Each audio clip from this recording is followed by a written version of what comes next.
Neil Gaiman est un conteur moderne. Ses histoires, des récits entre rêve et cauchemar, à cheval entre le monde adulte et le monde de l'enfance, toujours un peu inquiétantes, toujours très oniriques.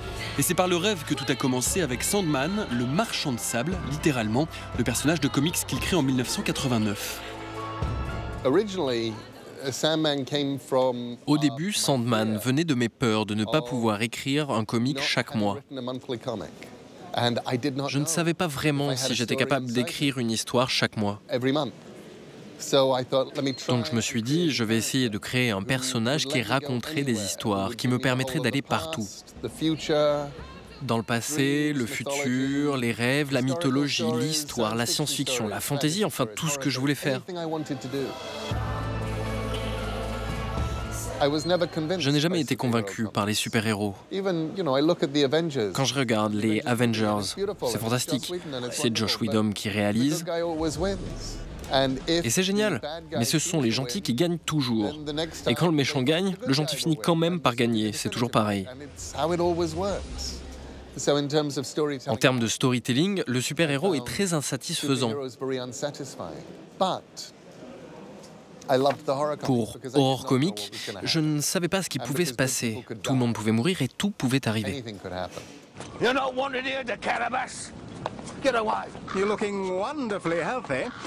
Pendant les 10 ans qu'il consacre à Sandman, Neil Gaiman écrit pour tous les supports, les séries télé, le cinéma, et il écrit évidemment des romans. Il reçoit 2 fois le prix Hugo, le Goncourt de la littérature de l'imaginaire, pour American Gods et pour L'étrange vie de Nobody Owens. Et tous ces récits ont pour lui une origine commune. Pour moi, les comics que vous lisez quand vous êtes jeune sont les plus importants.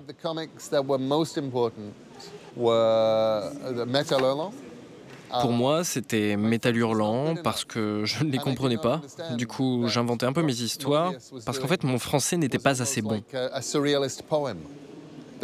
Et je ne comprenais pas vraiment ce que faisait Moebius. C'était une sorte de poésie surréaliste. Les cases ne connectaient pas vraiment entre elles, mais ça n'avait pas d'importance parce que les histoires que je créais étaient énormes. Neil Gaiman est aujourd'hui devenu un auteur phare de la culture pop, à tel point que le créateur de la série britannique Doctor Who a fait appel à lui pour écrire un épisode de cette série cultissime en Grande-Bretagne, et ce depuis les années 70. On est en train de sortir de l'univers. J'adore Doctor Who à cause de la continuité. L'idée qu'une série télé puisse être suivie à tout âge. Je l'aimais à 3, à 13 ans, à 15 ans et je l'aime aujourd'hui à 45 ans. Je peux même le montrer à ma fille de 12 ans.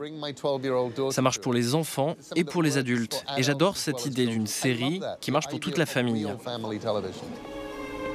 Ok. Et comme j'ai été un personnage des Simpsons, j'adore les Simpsons. Remplis-moi, voyons si tu sauras aussi bien écouter aux portes sans ta gorge. Ne le tuez pas, c'est Neil Gaiman. Et ça, c'est le sommet de la gloire. Franchement, on pourrait me donner la Légion d'honneur, mais ça ne vaut pas d'être dans les Simpsons. Et j'étais un méchant dans les Simpsons.